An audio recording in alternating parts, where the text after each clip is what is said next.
Why is my period blood color brown? Okay, so let's talk about this. So, typically throughout your period, and even between each menstrual cycle, you'll see variations of red, so different types of red blood. But what does it mean when the color of your blood is actually brown? Is that normal, or is it something that we need to be concerned about? So let's pull back the curtain today and talk about what brown period blood and brown spotting means. Hello, I am so thrilled to be here today. For those of you that don't know me, my name is Michelle Cooke. I'm a period and hormone naturopath. I'm a natural fertility educator and an emotion release technique practitioner.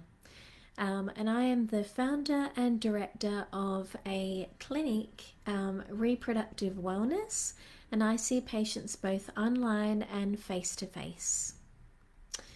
So, if you are enjoying the content as you're going through, just make sure that you hit the likes and the loves so that I can see that you're enjoying it. And if you have any questions or comments as we go through the live today, be sure to pop them in the comments box down below. So, period blood. So the period blood color meaning varies depending on what type of color that you're actually seeing. So your body's trying to tell you a message basically of, what's happening in the body. It's sort of like a bit of an indicator. So it is normal to have a variation of colors throughout the cycle, but it's important to note that some colors are actually not normal and require further investigation. So today I would like to really hone in on the period blood color, and particularly when that color is brown. So that's what we're really going to home in today and focus on that particularly. There can be other colors as well, and we'll discuss that in another live as well. So make sure you stay tuned for that. Just give me a second. Okay, no problem. So brown period blood meaning. Okay, so there's lots of different reasons. So let's dive in and let's talk about it, just so it's all out in the open, and we know and understand what our bodies are trying to tell us. So number one, old blood. So this can be sort of old blood, so the bleed is taking longer to actually travel down your uterus. It's a bit more slow moving, and the period blood has more time being exposed to oxygen. And when this happens, this increases the risk of oxidation, which makes your blood turn from red to brown. Okay. Number two, lack of oxygenation. So from a Chinese medicine perspective, they believe that brown colored blood can also mean that you have blood stagnation.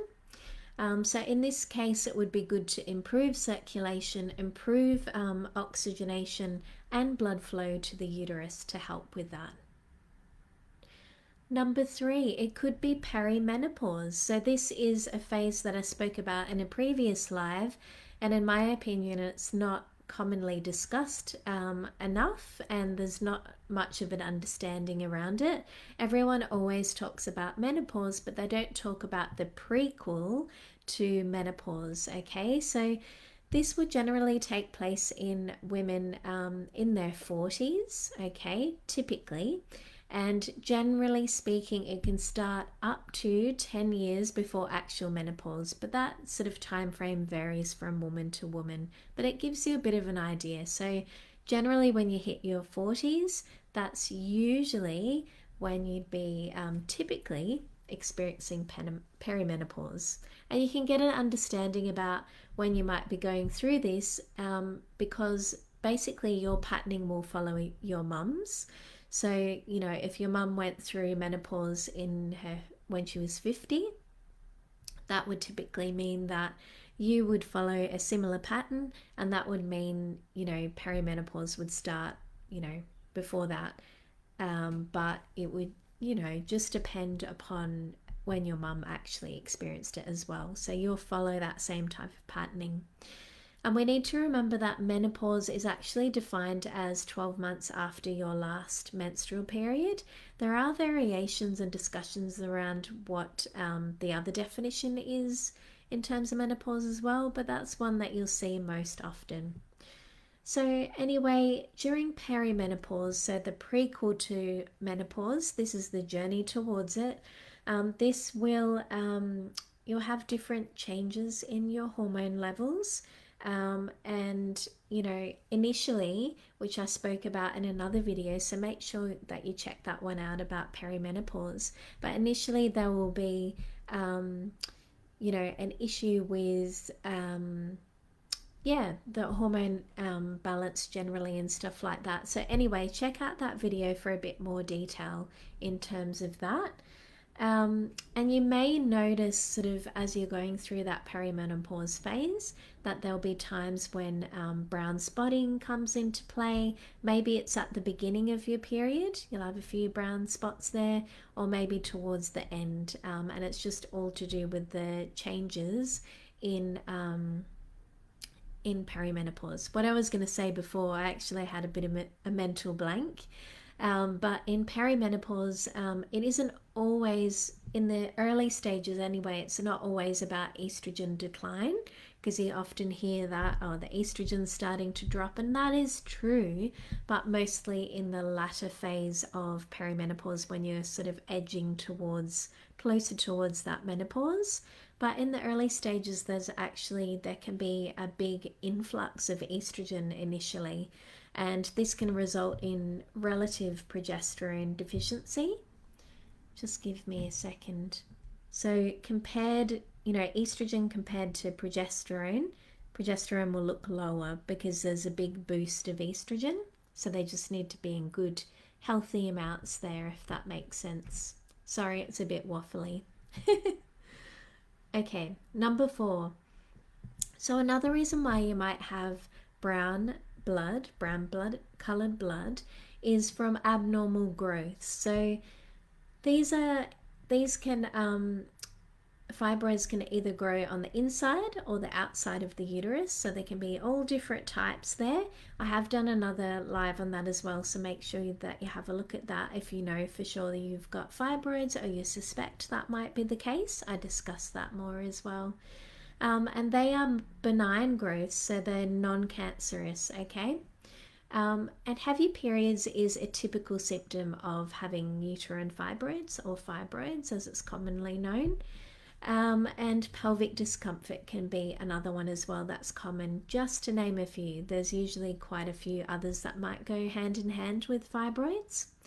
And they can be brown spotting or a brown period bleed when you've got those fibroids as well. So that might be something that you might experience. Not all women do, but yeah, if you do have a brown bleed, it could be related to that as well. Number 5, so endometriosis. So this is a condition where there's endometrial tissue that's growing in a different location than the uterus. So the uterine lining is made up of endometrial tissue, but it's actually growing elsewhere. So it's growing on the ovaries, it's growing in different areas in the pelvic region. It might be attaching to digestive organs and things like that. So the typical symptoms for endometriosis are things like heavy bleeds, painful periods and things like that, but there can be variations from woman to woman. Sometimes they can be asymptomatic or very minimal symptoms, and that doesn't match the degree of endometriosis severity as well. There can be heaps of other symptoms as well, but we're not going to go into that today because we're focusing on the brown bleed, okay? So there's so basically if the woman has chocolate cysts, so that's when there's cysts that contain old blood, because remember when there's brown blood there, that's typically older. It's exposed to oxygenation and it ends up being oxidized, okay, as a result. Okay, so lack of oxygenation, that can be an issue here too. So if there's poor blood flow, if there's congestion, if there's stagnation to the uterus, this can all affect whether you get sort of a brown kind of bleed. And when you're actually supporting that, so the blood flow, the oxygenation, and all that kind of thing, that's when you'll get more of a nice red colour to the bleed as well. Typically, though, with chocolate cysts, that doesn't really change the colour for that scenario, but I'm just talking about the bleed in general. So number 6, implantation bleed. So this can happen in the early stages of pregnancy when the fertilized egg actually implants into your uterus. Not everyone will experience this, but it's known as implantation bleeding. And this can be confusing for women because they're thinking, oh, have I got my period? What's going on? And sometimes it can be an implantation bleed and not your actual period arriving. So number 7, sexually transmitted infections, so STIs.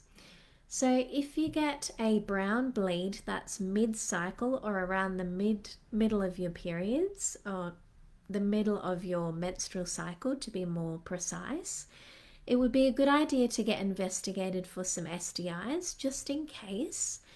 So infections such as gonorrhea, chlamydia, trichomoniasis can arise in those mid-cycle bleeds, and they can be brown in color as well. So just to be on the safe side, it's a good idea just to rule this out. So go to your GP and get this screened. Make sure you don't have any STIs, because the other thing that can increase the risk of is pelvic inflammatory disease as well, which is quite serious.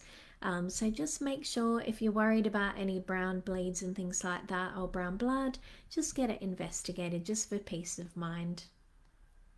So number 8, pelvic inflammatory disease. So we did touch on this in the previous point. So there's lots of different infections that can actually increase the risk of pelvic inflammatory disease. So cytomegalovirus virus, gonorrhea, chlamydia, trichomoniasis, and there's lots of other ones as well, but I'll just mention a few today. And these can all arise in pelvic inflammatory disease, particularly if it's not treated well or left untreated as well. And these can also arise in a brown bleed as well. So yeah, that needs to be gotten onto straight away. Okay, so that could also, the brown colored bleed, that could be happening during your period as well. So it's not always at random times mid-cycle as well. So just get it checked out if it's a bit odd for you.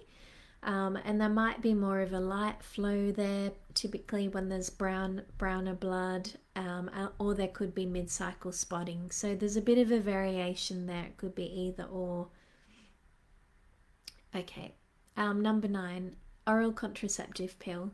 So it's important to mention that when you're on the oral contraceptive pill, you actually don't get a period. So this is a big misconception that I see all the time, and I'm having to educate patients on this, because at the end of the day, the pill is a contraceptive method. So it works in 3 different ways to actually stop conception from taking place. So number 1, it's preventing ovulation. Number 2, it's preventing follicle development.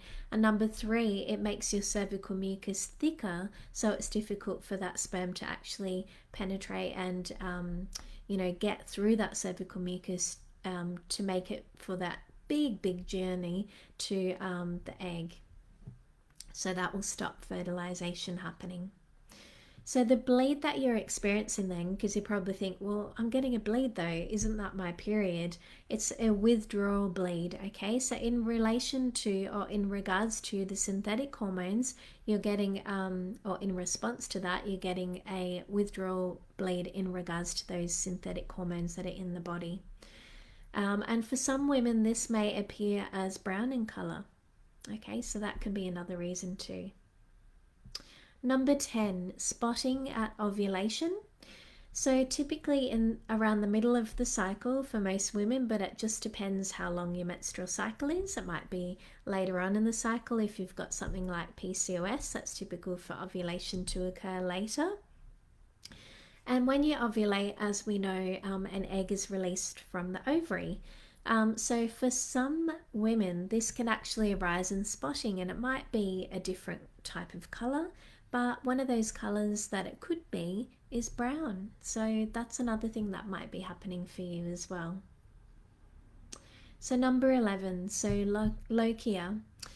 So after you've given birth, and typically sort of afterwards, it's pretty common to have a postpartum bleed known as lochia. So for some women, initially it can be quite heavy and red in colour, but as time goes on, it can sort of reduce in flow, and it can become quite a lighter bleed as well.